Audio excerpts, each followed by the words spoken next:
You're of no use to us, so save us all some trouble and send in your resignation. Thank you for your service. Excuse me, sir. What do you mean? I'm no longer of use to the company. I know that you contributed greatly in turning the company around when we were in crisis. I appreciate that. But you're no use to us anymore, so just quit and leave with some dignity, all right? Sir, please slow down. I have no idea where this is coming from. So, you're saying I'm of no use to the company now that we've rebuilt and stabilized? That's right. The company doesn't need you anymore. You're just dead weight to the team now. So take the hint and hit the road. You think I'm dead weight? How can you say that about me? I've dedicated myself to the company for years. Have you forgotten about all the hours we spent trying to save the company when it was standing on its last legs? I know what you've been up to, Ron. I was convinced you were a hard-working guy that really cared about the company. But apparently, you're hoping to take my place as president soon. Pardon? So, you think I'm trying to take your position?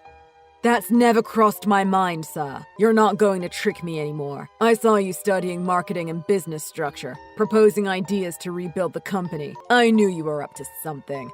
I just didn't know what. You want to be president, don't you? That is an incorrect assumption, sir. Why would you even come to that conclusion? Have I ever done anything to make you think I wasn't 100% dedicated to my job? I have eyes and ears all over the office. I've received reports about you spacing out or procrastinating at work all the time. You just pretend like you've got your nose to the grindstone when I come around. But in reality, you're getting others to do your work while you sit around playing on your phone. I have no idea what you're talking about. Of course I'm doing my job. I've never used my cell phone unnecessarily while at work. I do all of my assigned tasks on my own. I've never asked others to do it for me. It's too late for lies, Ron. Like I said, I know everything. This kind of attitude is not to be tolerated. We cannot have someone like you lowering morale in the workplace. Quit now, for everyone's sake. Sir, please listen to me. I really don't understand where you would get such an idea. What exactly am I being accused of here? Keith has told me all about your antics. He told me you barely do anything around the office. He's got a good head on his shoulders, that boy. I'm lucky I've got him looking out for me. I thought of you highly as one of the longtime employees that stood by the company and helped us come out on the other side. But it turns out that was all just a front. You're a total sloth behind my back. Keith is accusing me of not doing my work. That doesn't make any sense. What exactly did he say? He said you barely do any paperwork and leave the office as soon as the clock hits 5. You're leaving the rest of the team to cover for you. I've never done anything of the sort. I'm just finishing my work on time and leaving at the end of the day. I stay until then and help other employees with their tasks. And I support Keith with his work as well. You do come off as straight-laced, with the goody two-shoes haircut and the dorky glasses. I can't believe it was all an act. I'm really disappointed in you, Ron. You're basically stealing from the company. Eugene, please listen to my side of the story. I'm doing all of my work. I always have. There's nothing wrong with me leaving at 5 like it states in my contract, is there? All the other employees are doing overtime to finish their tasks. Why do you think you can ditch your coworkers and skip on home on your own? The workload is manageable. They could finish it within work hours. If they aren't completing their tasks, there may be some other reason. Please don't blame me for it. What are you talking about? You're forcing the others to pick up the slack from you not pulling your weight. It's obvious you're just trying to coast and leave the work to others. I don't understand how you've arrived at that conclusion, regardless of what Keith may have said. Look, sir, I do all of my work in a timely manner every day. To be honest, I do above and beyond what my job description covers, including helping others with their duties. I'm quite offended that you would believe any of this to be true of me. Your subordinates have raised complaints about you. They say you're an incompetent boss that is ineffective in leading the team. You're a leech, Ron. I don't know how else I can explain myself to you. Keith told me everything. Just because we're no longer in danger of bankruptcy doesn't mean we have money to throw away paying for the salaries of incompetent thumb twiddlers. Just hurry up and resign. Don't make this embarrassing. Are you serious, sir? I dedicated myself for years to rebuild this company. I don't deserve this treatment from you or anyone else. How many times do I need to tell you? We don't need you here. Get out! It's time to give up the pipe dreams and face reality. You're never going to be president. Get it through your head and pack up your desk. I keep telling you, sir, I don't have any intention of pursuing your position as president. Please stop making baseless accusations. So you thought you'd be appointed by the board if you contributed to the rebuilding, huh?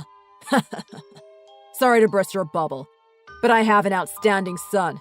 Keith, he's got an Ivy League education and works at the company. There's no way you're going to succeed me as president.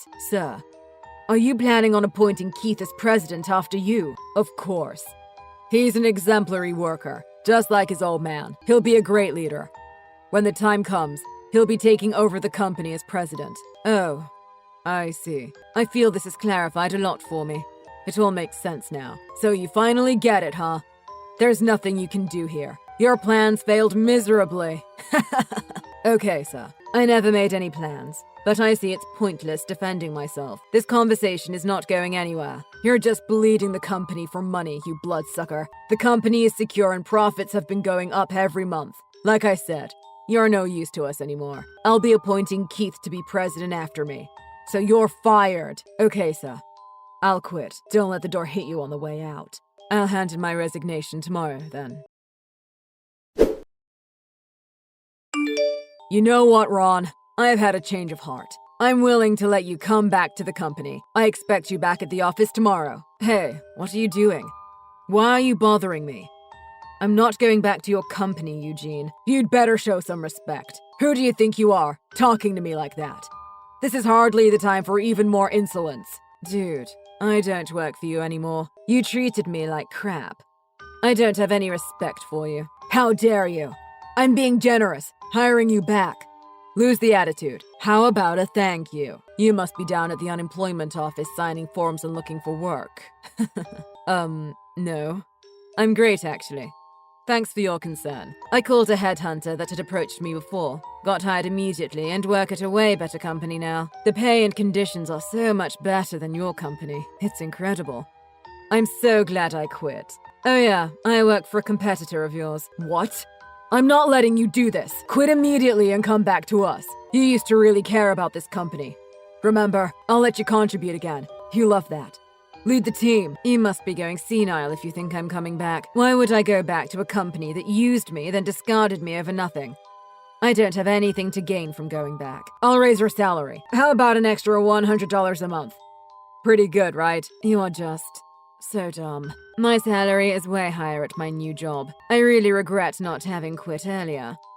Thanks for giving me the opportunity for a better life. Your salary. It went up that much? That was lucky for you. But you need to come back to my company anyway. You worked your butt off rebuilding this company. It's your baby. You're the one that ran me out of the company. Why do you want me to come back now?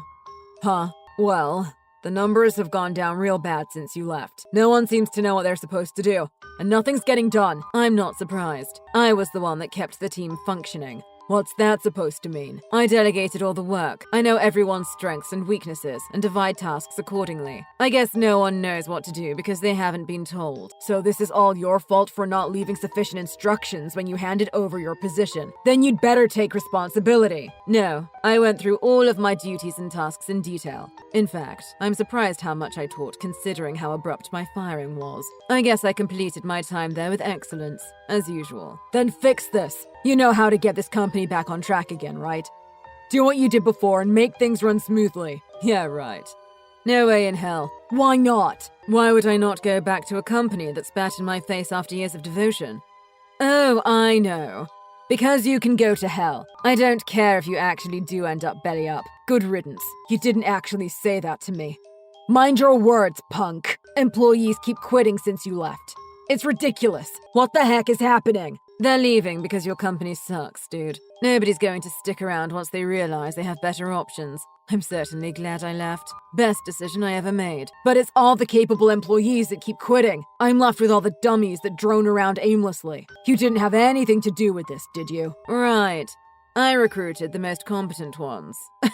Who the hell do you think you are? You called me a leech and said I was dead weight. I told the people at work, and they were pretty pissed on my behalf. They all know I work harder than anyone in that office. The general consensus was, you can't lead a company with your head up your butt. Better quit now. That's quite enough, Ron. Or should I say Judas, so you were the one behind the mass walkout. What are you doing? Are you trying to tank my company? Don't put this all on me. You're the one that fired me. I just told them what happened. What are you, a schoolgirl? Gossiping about private matters. You had no right to go around blabbing about this.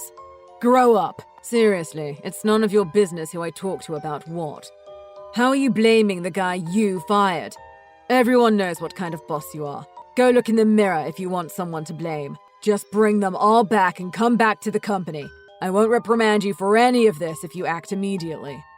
I'll even give you a raise. No one wants to go back to a company run by a pea-brained jerk-off and his son. What did you call me? You show some respect. I didn't become president for nothing. You're a completely incompetent yet grossly arrogant piece of trash president. And you wear way too much cologne. You need to recognize your toxicity levels are nuclear. It's your continuous errors in judgment causing the company to hemorrhage money. Wake up and smell the coffee, Eugene. You're not fit to lead a company. You don't have what it takes. You don't know what you're talking about. You think you could do better? I'd like to see you try. It involves way more than you could ever imagine. You wouldn't last a day in my position. My new boss is amazing. It's true, there aren't any bad jobs, just bad bosses. He makes astute judgments and involves the team in decision-making. You could learn a lot from his management style. You're not in a position to give me advice. You're just a lowly employee. Your job is to do what you're told, not go around spewing opinions no one asked for. And who's the one begging the lowly employee to come back to his company? This is what you get for always looking down on your employees. Get it through your head. You're just screwing yourself. So just come back and fix it. Then everything will be fine and the company will go back to making profit again. The solution is right there. I love my new job. I'm getting paid well and have great working conditions and benefits. All the skilled employees I headhunted from your company are enjoying the same kind of upgrade. We all love it over here. No one's going back. And what's going to happen to my company? You were with this company from the beginning. Are you just going to abandon it? You're the one that abandoned me first. Don't you have an outstanding son that can help you? He's going to take over as president after you, right? Keith is. He's still young. He has a lot to learn about management. He's book smart, you know? He needs life experience. Right. You know he's an ignoramus, don't you? He doesn't lack management skills. He lacks brains. He can't even do simple tasks an employee learns in their first month at the office. There's no way he can manage a company. So, you knew? Of course I knew. I guess he didn't like the fact that I was in the position to assign him his tasks. He went crying to his daddy and made up ludicrous lies about me to get rid of me. Funny, he would call me incompetent and accused me of playing on my phone, since that's what he does most of the time. Is that true? You weren't forcing Keith to do your work for you? I was just assigning his tasks, as the director of the team. I guess your boy isn't used to being told what to do. If you're talking workload, I did way more than anyone else on the team. Keith's the one that kept tacking on overtime while he sat around playing games on his phone. He's a spoiled brat that gets away with it because his daddy's the president. I didn't know. I'm sorry. I shouldn't have taken his word on everything. Please, Ron. I was wrong about everything. Please come back and help me save the company. No, thank you. What? Really? You're not coming back? At least you know who the leech is now. You don't know your employees at all, not even your own son.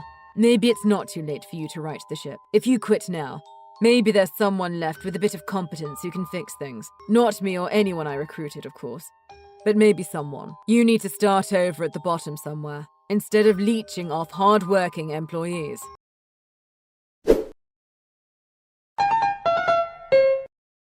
After that, Ron and the other colleagues he headhunted worked with such gusto that they were able to win over most of their old clients to their new company. As a result, Eugene's company folded in record time.